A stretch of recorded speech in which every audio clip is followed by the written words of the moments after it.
All right, so this is the key to the worksheet on equations, and this is the worksheet number 1. And so you wanted to solve each of these three equations. Notice the first two are linear equations, and the third one is a quadratic equation, and you wanted to solve this one, the quadratic equation, by factoring. All right, so if we look at number 1, so number 1, we have this linear equation. And notice that this linear equation has parentheses. In fact, it has three sets of parentheses. Notice that on this expression here, this binomial that's inside this parentheses is being multiplied by 2.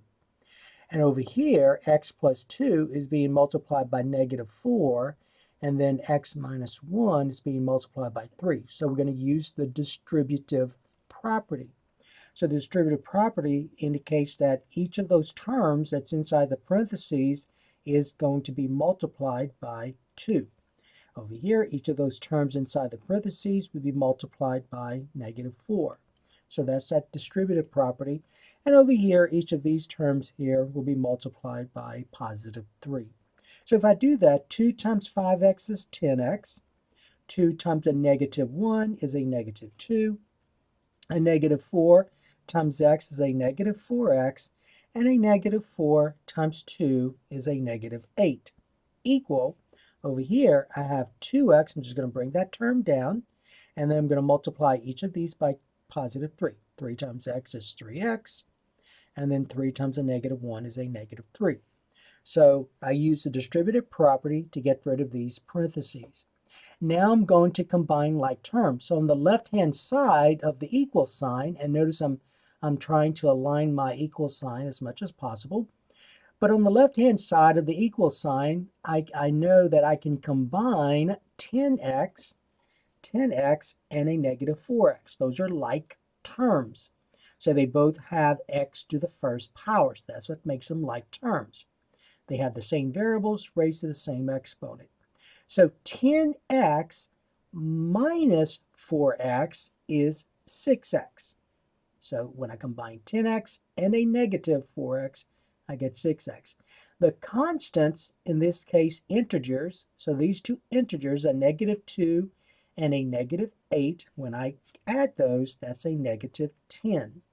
Equal, over here the only terms I can combine are 2x and and this is 3x, so 2x and 3x.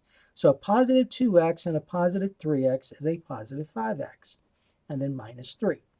All right, so what I did at that point was I went ahead and combined like terms. Now, to solve a linear equation, you want to bring all the variables to one side, all constants to the other.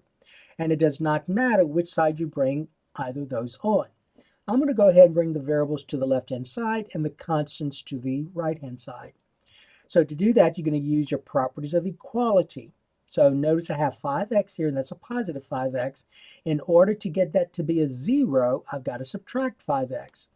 But remember, one of your properties of equality indicates that what you do to one side, you have to do to the other. So if I subtract 5x here, then I've got to subtract 5x from the left-hand side as well. And what I'm going to do is I'm going to align the like terms. So that way it'll make it easier to combine. So once I did that, then I know that I can combine these two terms. 6x minus 5x is x. Subtract 10 equal, this is 0, that's what you wanted there. And a 0 subtract 3 is a -3. So I have x minus 10 equal -3. Now remember, you want to solve for x, so you got to get rid of this subtract 10. So right now I'm subtracting 10. The opposite is to add 10. But what I do to one side, I have to do to the other side of the equation. So if I add 10 here, I have to add 10 here. And now combining like terms, a -10 plus 10 is 0. That's what you wanted. So x plus 0 is x equal, and then -3 and 10 is a +7. And there's your solution. Okay? All right, so that was number 1. Notice the steps and the concepts you had to deal with.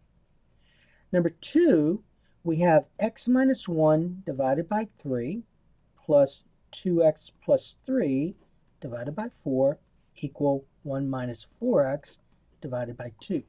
So notice that this linear equation, again, what makes this linear equation is that all of these variables that you see here that's in the numerator are all being raised to the first power. So that's linear. That makes that linear. Now, technically, you can also consider this to be a rational equation because you have terms in the denominator, but there are no variables in the denominator. They're just numbers. So they're just real numbers. So it's still a linear equation.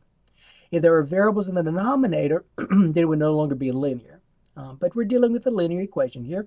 What you want to do when you have fractions like this is you want to find the least common denominator.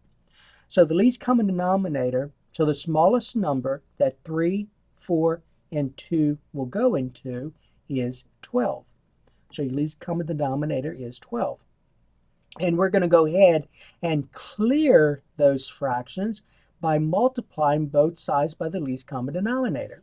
And so what you're going to do is this. So notice the original equation, you had two fractions on the left-hand side. So let's go ahead and put that in a bracket, just like this. So x minus 1 divided by 3 plus 2x plus 3 divided by 4. So I'm putting that inside the bracket because, remember, you're going to multiply both sides by the least common denominator. This side here, the left-hand side, has more than one fraction in it. So we're going to put that in brackets. I'm going to say times 12. Over here, equal. And then over here, we have 1 minus 4x divided by 2. So I only have one fraction here. So I don't need to put that in bracket. And I'm going to say times 12 as well. So remember, what you do to one side, you do to the other. So if you multiply the right-hand side by 12, you have to multiply the left-hand side by 12. That's the only way you can keep those equations equivalent. Now, just like we did with the parentheses, we're going to use the distributive property. We'll do the same thing here. So think of those brackets like parentheses. So you can distribute. So you're going to multiply the first fraction by 12, and you're going to multiply the second fraction by 12 as well. So when you rewrite this, you're going to say 12 times x minus 1 divided by 3 plus, and then 12 times 2x plus 3 divided by 4 equals 12 times, and then 1 minus 4x divided by 2. All right, and then remember the whole purpose of multiplying both sides by the least common denominator is to get those denominators to be ones. So you want to clear the fractions, which means you want this to be a 1, this to be a 1, and this to be a 1. And if you reduce, simplify, you're going to get that to be a 1. 3 into 3 is 1. 3 into 12 is 4. 4 into 4 is 1. 4 divided into 12 is 3. 2 into 2 is 1. 2 divided into 12 is 6. Okay? And so now I'm going to rewrite this in a better way. So you're going to say 4 times, now you need to put parentheses because 4 has to be multiplied by everything that's in the numerator, which is x minus 1. Plus, and then 3 times everything in parentheses, 2x plus 3. Equal, same thing here, 6 times 1 minus 4x. So notice I no longer have fractions. So now I'm going to do this part just like I did number 1. So notice this now looks like number 1. So then we're going to go ahead and distribute just like we did in number 1. And so I get 4 times x is 4x. 4 times a negative 1 is a negative 4. Plus 3 times 2x is 6x. 3 times 3 is 9. So that's 6x plus 9 equal. And then 6 times 1 is 6. And then 6 times a negative 4x is a negative 24x. Combining like terms, 4x plus 6x is 10x. A negative 4 and a positive 9. So if you don't remember how to add signed numbers, use your calculator. So you're going to say, I'm trying to get the glare out of the way. So you're going to say negative 4. So negative 4, just like this. And then plus 9, and that equals 5. So you get 10x plus 5 equal 6 minus 24x. So we have this linear equation, so I'm going to bring all the variables to one side, constants to the other. So we're going to bring this negative 24x to the other side. So subtracting, remember this right now, you read this as 6 subtract 24x, or 6 minus 24x. So the opposite of subtraction is addition. So we're going to add 24x to both sides. Notice you got to say 24x. Don't just say 24. You got to say x, because 24 is not the same thing as 24x. So you got to be careful. So if you put plus 24 by mistake and you forgot to put the x, you're not going to get full credit. But what you do to one side, you have to do the other. So you're going to say plus 24x. And notice I'm aligning my like terms to make things easier on me. So 10x plus 24x is 34x. So combining like terms, I get that. Plus 5 equal, and then a negative 24x and a positive 24x is 0. That's what you want there. And so you get, the only thing left is 6. And then subtracting 5 from both sides, what you do to one side, you do the other. And then combining like terms, this is now 0. You get 34x is equal to 6 minus 5 is 1. And then what we have left, let me go ahead and just rewrite this like this, 34x equal 1. So you're trying to get x by itself. The opposite of multiplication is division. So right now I'm multiplying x by 34. The opposite is to divide both sides by 34. And when I simplify, 34 divided by 34 is 1. So I get 1 times x is x equal 1 divided by 34. So there's your solution there. And then finally, number 3, we have this quadratic equation, and we want to solve that by factoring. So you have this quadratic equation, and you want to solve this by factoring. So remember, what makes this quadratic is the fact that your largest exponent is 2. So that's what makes this quadratic. And notice that it's already in standard form. So standard form meaning that in a quadratic equation, you want this to be 0 on the other side. And it's in descending order. So you're going from the largest exponent 2 to the next exponent being 1. And then your constant, with the one without the variables, that's why we call it a constant, is last. And so since I'm telling you I want to do this by factoring, then that means it is factorable. So let's go ahead and factor this. So we're going to factor this as 2 binomials. Make sure you say equals 0, all right, because all of these statements you write have to be equivalent. So this says equals 0, this better say equals 0. So using the idea of FOIL, reverse FOIL, first, outer, inner, last, remember that's where FOIL comes in when you're multiplying 2 binomials. So let's think about 2 numbers here, or 2 terms, whose product is 6x squared. So we have 6x and x, and then 3x and 2x. Always, it doesn't always work, but always try first the coefficients that are closer together in the number line. So 3 and 2 are closer together in the number line than 6 and 1. So let's try 3x and 2x first. So always check 3x times 2x is 6x squared. Now always go to the last next. Don't worry about the negative 17 now, just go to the last. That's a 5, that's a prime number.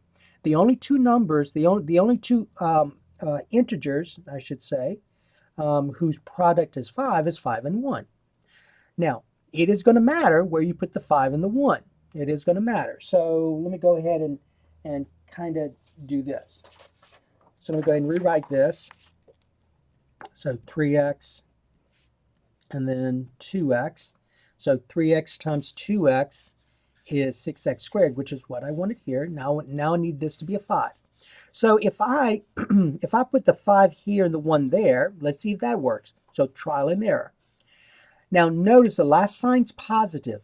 So the only way you can get a positive here is if both sides are negative. I'm sorry, both middle signs are negative, or they're both positive. That's the only way. And in this case, I need them to be negative. I need this to be a subtraction because my middle sign is subtraction. All right, so let's check this now. So we're going to check to make sure that we get, that when I multiply this out, I get this right here. Okay, so 3x, and I'm using FOIL. So the first 3x times 2x is 6x squared. The outer 3x times a negative 1 is a negative 3x. The inner, a negative 5 times 2x is a negative 10x. And the last, a negative 5 times negative 1 is a plus 5. Combining like terms, though, these 2 terms are alike. I get 6x squared minus 18x plus 5, which is not what I wanted. See, that this right here is not this. All right, so I need this to be a negative 17x, not a negative 18x. So that means that this is not correct the way I've done it. So let's think about this then. So remember, this is what I had originally. So instead of putting the 5 here, let's put the 5 here and the 1 here. Let's see if that works. I'm going to put 1 and 5. And again, the last sign's positive. The only way that can happen is if these signs in here are the same. And they both have to be negative because my middle sign is negative. If this was positive, they would be both plus signs, addition symbols. All right, let's check it. So 3x squared times 3x times 2x is 6x squared. The outer this time, 3x times negative 5 is a negative 15x. The inner, a negative 1 times 2x is a negative 2x. And the last, a negative 1 times a negative 5 is a positive 5. Combining like terms, I get 6x squared, a negative 15x, and a negative 2x is a negative 17x plus 5. And that's what you wanted. So the what you're going to write here then is going to be 3x minus 1 times 2x minus 5. So that's what you write. Okay. All right. Now, I have two factors whose product is 0. So the zero factor property, I'm using the zero factor property. So the zero factor property says that if I have two or more factors, in this case I'm going to put 2. So if I have 2 or more factors whose product is 0, the only way that product can be 0 is if one of those factors is 0. So either A is 0 or B is 0. So to get the solutions to this equation, then what I'm going to do is I'm going to use the zero factor property. So I'm going to set each of those factors equal to 0. So I need to see you say 3x minus 1 equals 0, 2x minus 5 equals 0. So in order to get all your points, you have to show all of the work. And now notice I went from a quadratic equation to 2 linear equations. And so therefore, to solve this linear equation for x, we're going to say 3x equal 1, and then dividing both sides by 3, just like this, I get x to be 1/3. So there's one of your solutions.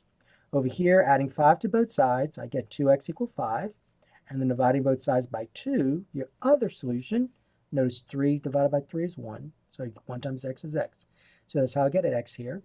2 divided by 2 is 1. 1 times x is x, equal 5 halves. Just leave it as a fraction. Do not write decimals unless you're told, unless in the problem, let's say there were decimals. So leave these as fractions.